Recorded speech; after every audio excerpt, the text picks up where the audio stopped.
Hanif uncle, मुझे आप बताएं, आप यहाँ पर कैसे आए?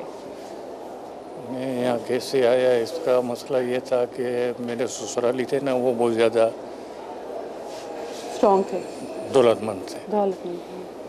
और मैं इनकी निस्बत कमज़ोर था। अब वो बेटी की शादी का मामला आया तो उन्होंने कहा कि भाई हम तो बड़े स्क्रीन पे करेंगे। हमारी बरादरी में क्या है कि 2 तरीके से शादियाँ होती है। आपकी बिरादरी कौन सी है? बाटवा में मंजमात। आप बाटवा में जमात, ठीक है जी। तो एक करोड़ में होती है, दूसरी 10 लाख में, 15 लाख में होती है, साथ में होती है जो जॉइंट फैमिली में, जी जी। और एक सेपरेट फैमिली में होती है।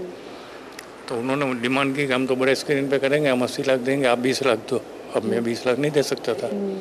तो घर के अंदर माहौल इतना कशीदा हो गया कि फिर मैं घर छोड़ के अपनी वालदा के पास चला गया।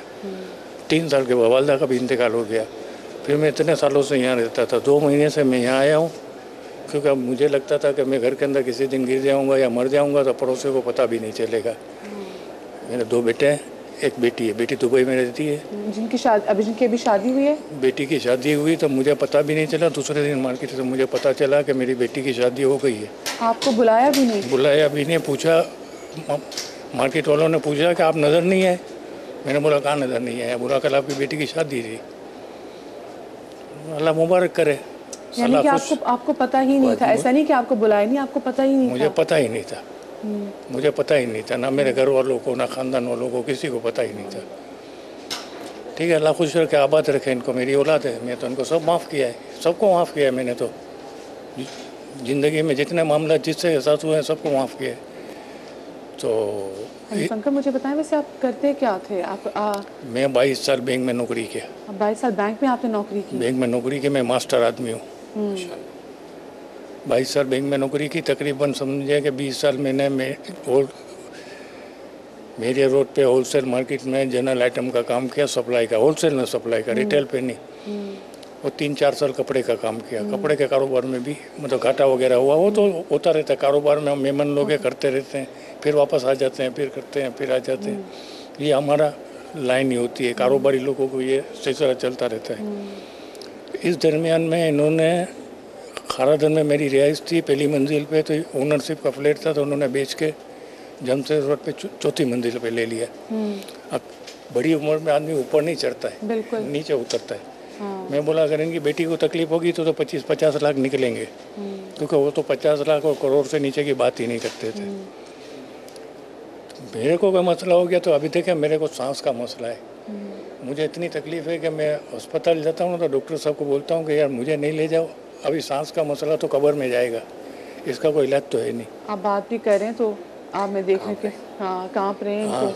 हाँ। मुझे बताएं, चले बेटी तो पराए घर चली गई, वो दुबई चली गई, आपके बेटे यहाँ पाकिस्तान में होते हैं? पाकिस्तान में छोटा बेटा रोज़ फ़ोन करता है, आता भी है, बड़ा बेटा नहीं आता है। तो आपको कहते नहीं कि वो आपको साथ लेके चलते हैं? हाँ, वो कहते नहीं कि आपको साथ लेके चलते हैं? वो बात ही नहीं कहता। मैंने बड़े बेटे की 12 साल से शिकल नहीं देखी, मैंने अपनी बेटी की 12 साल से शिकल नहीं देखी। मेरा नवासा 6 साल का है, 5.5-6 साल का, उसको मैंने शिकल नहीं देखी। तो हनीफ अंकल, जो आपका छोटा बेटा जो आपको फ़ोन करता है वो भी आपको नहीं लेके जाता? किधर? जो आपने कहा आपका बेटा आपको रोज़ फ़ोन करता है, छोटा बेटा। हाँ, वो नहीं कहता मेरे साथ चलें? कहाँ? उसके घर। नहीं, तो मैंने 6.5 साल बाद जब मुझे ये पता चला कि बेटी को इन्होंने इस तरीके से शादी करवा दी कि मेरी इजाज़त भी नहीं ली, तो मैंने कह इनको इजाज़त दी और माफ़ किया सबको, इनको भी और सबको भी। लेकिन फिर मैंने एक तलाक छोड़ी कि शायद इस झटके से आ जाए। लेकिन वो एक पे भी नहीं आई, तो 90 दिन के बाद तलाक कन्फर्म हो गई। वो तलाक कन्फर्म हो गई तो अब वो मेरी बीवी नहीं है। तो बच्चे तो लेकिन आपके ना, बीवी आपकी नहीं, बच्चे आप मुझे। तो बच्चे दोनों शादीशुदा नहीं है, माँ के साथ रहते हैं, बेटे दोनों माँ के साथ रहते हैं। मुझे बताएं, यहाँ पर आप कितने अरसे से हैं? मैं 2 महीने से। आप यहाँ पर 2 महीने से हैं।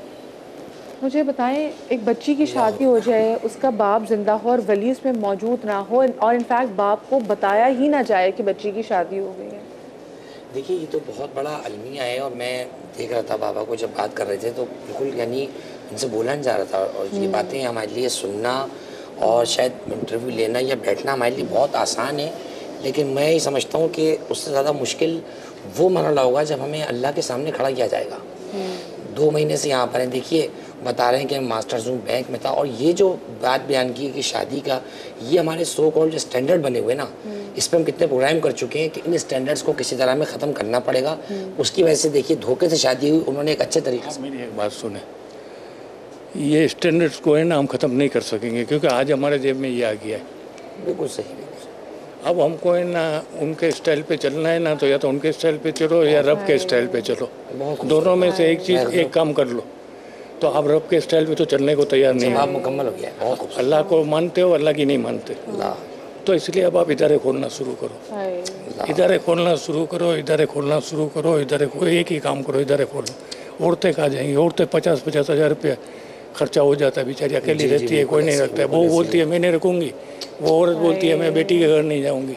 सोचना चाहिए। तो मैं सोचता हूँ। सोचना नहीं, सोचने का वक्त गुजर चुका है मौलाना साहब, माजरत के सही कह रहे हैं आप, साथ, बिल्कुल। माजरत के साथ। मैं भी पढ़ा लिखा आदमी हूँ, बिल्कुल ऐसे ही, बिल्कुल। और मैं इस्लामिक आइडियोलॉजी का है ना, ये मेरा फेवरेट सब्जेक्ट है, तो मैं इसकी किताबें मेरे को पूरी सेल्फ बना हुआ था। आप देखिए मतलब वो इतने वो हो चुके हैं, वो कहते हैं कि हम नहीं बदल सकते, अब हम चीज़ों को नहीं बदल सकते, बस अब हम इदारे ही खोलें। नहीं बदलने के इदारे को लिए ये आया एक फितना, तो हमने जेब में रख लिया, तो हम बदलने के लिए क्या तैयार, हम तो यहाँ पे और इतने लोग मौजूद हैं, मैं सबसे आपकी बात कराऊंगी, लेकिन मुझे उससे पहले जी बस मेरी एक छोटी सी, लेकिन दुआ है कि आपके बेटे देख रहे हों, तो आपसे मिलने ज़रूर है। मैं छोटी सी ब्रेक ले रही, ब्रेक के बाद मिलते हैं।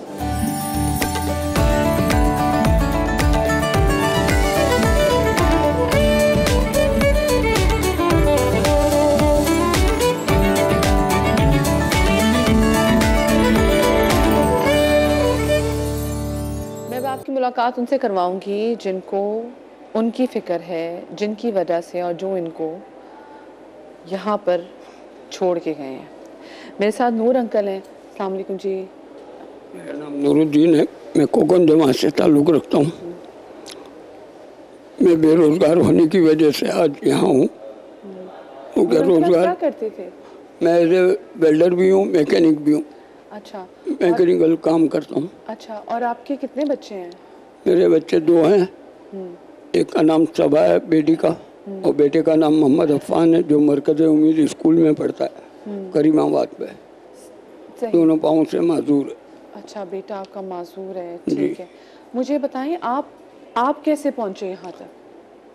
बस बेरोज़गारी की वजह से, चूँकि घर बार था नहीं, किराए का मकान था वो छूट गया, बीवी अपने मैके में चली गई हैं, बेटे को लेके वो उनके साथ ही रहता है।